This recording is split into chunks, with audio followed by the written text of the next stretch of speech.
आज की कहानी शुरू करते हैं भारत के इतिहास के सबसे महान सम्राटों में से एक चंद्रगुप्त मौर्य से।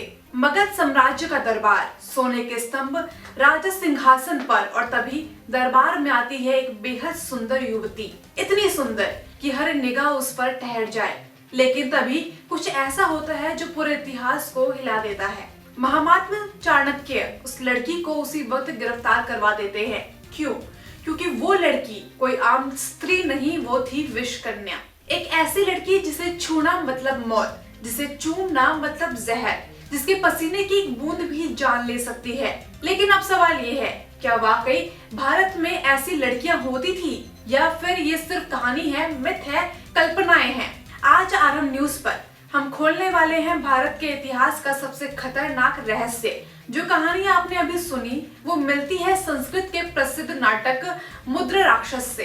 इस नाटक को लिखा था विशाख दत्त ने, लेकिन ध्यान रखिए ये नाटक चंद्रगुप्त मौर्य के समय में नहीं बल्कि काफी समय बाद लिखा गया था। तो सवाल उठता है कि क्या ये सिर्फ इतिहास है या साहित्य? संस्कृत में विष का मतलब जहर, कन्या का मतलब लड़की, मतलब एक ऐसी लड़की जिसकी रगों में खून नहीं बल्कि जहर बहता हो।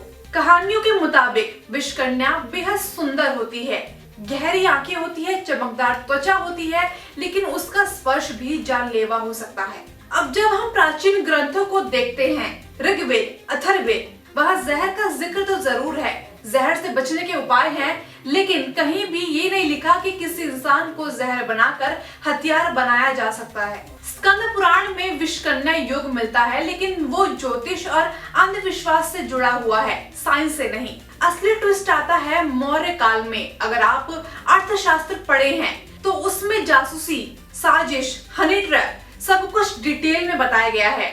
चाणक्य ने खूबसूरत, चालाक और प्रशिक्षित महिलाओं को जासूस के तौर पे इस्तेमाल करने की बात कही है, लेकिन कहीं भी ये नहीं लिखा कि महिलाएं खुद जहरीली होती हैं।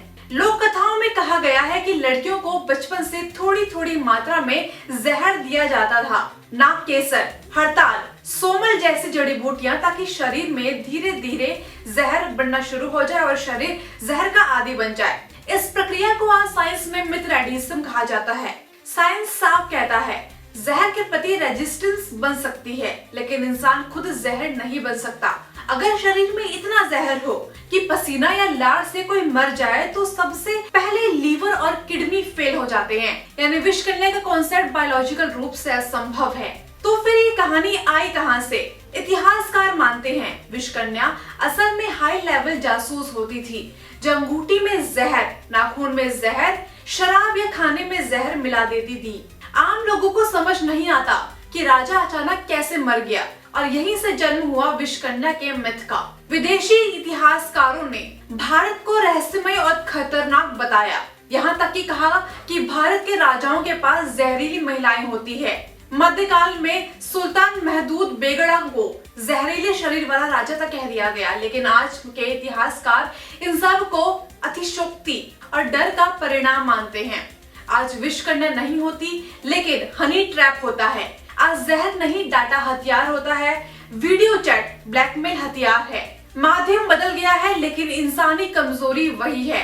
तो विषकन्या इतिहास से ज्यादा मानव डर और राजनीति की कहानी है। अगर हम अपना इतिहास नहीं जानेंगे तो अपनी पहचान कैसे समझेंगे? अगर आपको ये वीडियो पसंद आई हो तो चैनल को लाइक और शेयर करें और आरएम न्यूज को सब्सक्राइब करना ना भूलें। जय हिंद।